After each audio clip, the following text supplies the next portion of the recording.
અને આ એપ્રિલ મહિનાનું પ્રથમ અઠવાડિયું ચાલી રહ્યું છે ત્યારે આપણે વરસાદની સામે ઝઝૂમી રહ્યા છે, જેની અંદર ખાસ કરીને જોવા જઈએ તો 2 એપ્રિલના રોજ પણ માવઠું આપણે જોવા મળ્યું હતું, જેમાં કચ્છ અને પશ્ચિમ સૌરાષ્ટ્રના ભાગોની અંદર તીવ્રતા વધારે હતી.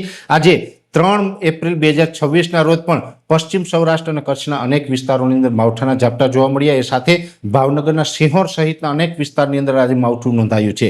એટલે જે ગત માવઠું એટલે કે 29 અને 30 માર્ચે જે માવઠું હતું એના કરતા 2, 3 અને 4 તારીખ પરનું માવઠું છે એ થોડુંક તીવ્ર છે.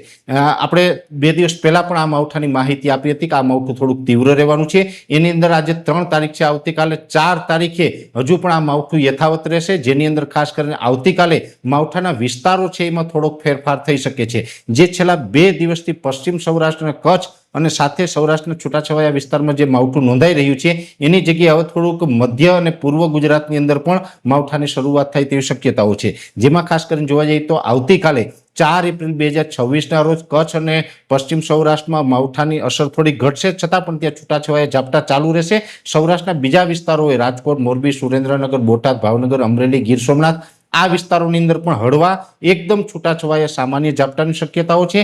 આવતીકાલે થોડીક તીવ્રતા વધશે મધ્યપ્રદેશ બોર્ડરે, એટલે કે મહીસાગર, દાહોદ, ગોધરા, છોટાઉદેપુર અને એની સાથોસાથ રાજપીપળા, વડોદરા જિલ્લો અને આણંદ, નડિયાદ, ખેડા જેવા વિસ્તારો છે એમાં પણ આવતીકાલે 4 એપ્રિલ 2026ના રોજ માવઠાની અસર થવાની છે. ત્યાં થોડીક તીવ્રતા વધારે જોવા મળશે. એટલે આ માવઠું છે એ 4 તારીખ સુધી ચાલશે, જેમાં આપણે અગાઉથી આગાહી આપી હતી 2, 3 અને 4 તારીખ. જો કે 4 તારીખે આ રાઉન્ડ પૂર્ણ થાય પછી એકાદ દિવસનો એટલે કે 24 થી 36 કલાકનો ગેપ આવશે.